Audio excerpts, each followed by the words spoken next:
Suicide Squad servers taken offline after campaigns auto-completed. Deluxe Edition players got the game early. Rocksteady has pulled Suicide Squad, Kill the Justice League offline after players have reported that their story campaigns auto-completed, and the studio is looking into the issue.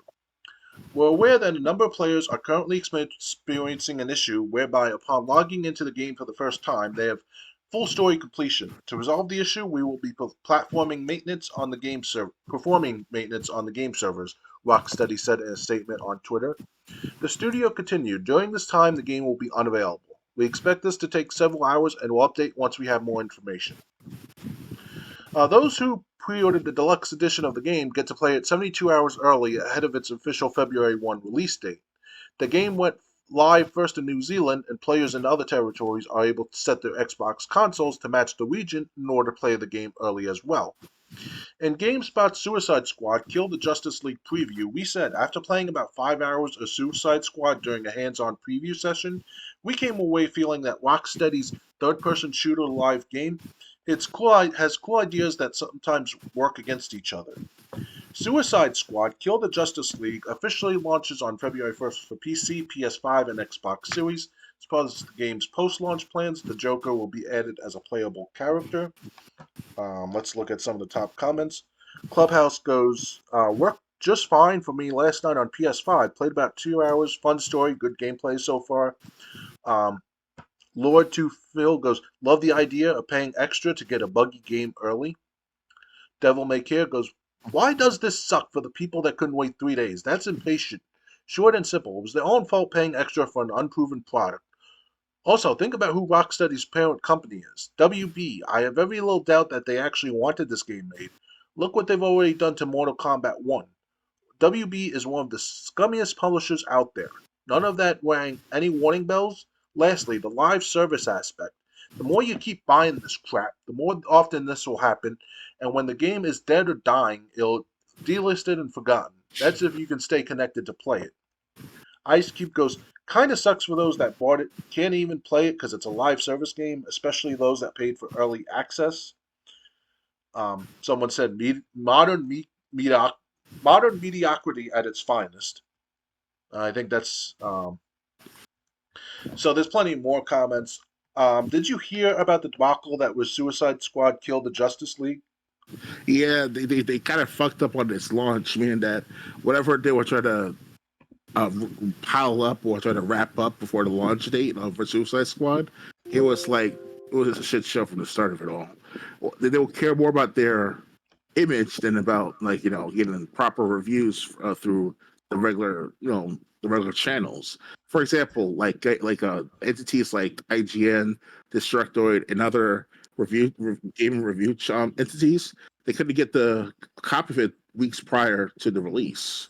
That way until like the week before it's released to No, get they it. had to wait till release day to get the copy. Yeah, it was somewhere around that time where it's like you get like early access to say it's Yeah, early they access. usually get the game like a week early so they can have the game out.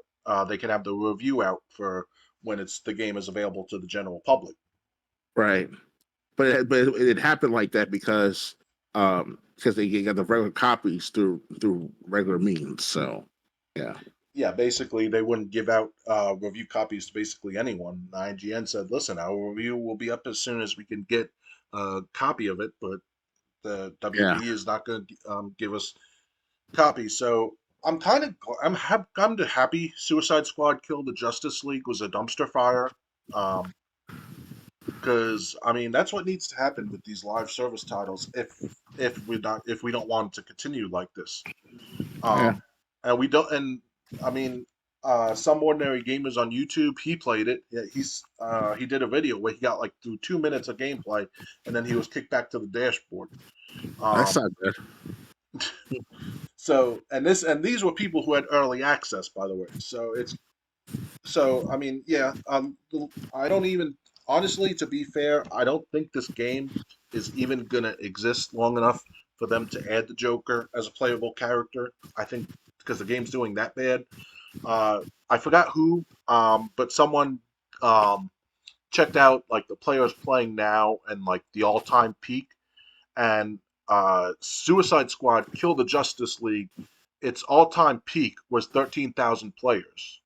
That's so little. Wow. For Marvel's Avengers, if you remember what a train Mm. wreck that was, Marvel's Avengers all-time peak was 28,000 players. So Suicide Squad Kill the Justice League couldn't even get half of the all-time peak players that played Marvel's Avengers, which was That's a very train wreck in pathetic. its own right. Yeah. So yeah, I think honestly, WB deserves it. Um, I'm glad this game turned out to be a dumpster fire. This game might be like that other game that the studio shut down like 5 days after the game released. I forgot what that looter shooter was. Um, The day, but tomorrow, the day yeah, the before. day before I think it was. Um, yeah, this might be the day before part two. Um, I don't know if the studio's going to shut down. I don't know if the publisher's going to shut down. That would unfortunately be terrible. But the more they try this crap with live service games, I mean, you have a game out and you can't even get people who paid for the um, 3-day early pass. They can't even play the game, and it hasn't gotten any better for this game. This game is like one of the most hated games ever. Hmm. So, yeah, good job, Rocksteady. Good job, WB. It's all about that money. As long as they get like sales out there, as long as they get their cut of the pay, that's all they care about. Yeah, well, I hope. Well, this bit them in the ass, and I hope it makes them rethink the rest of their live service titles. Hmm. Because Yeah, even though Rocksteady was responsible for the Batman Arkham games, I heard it's not the same people working at that studio anymore. So I don't know how true that is, but that's just what I've heard.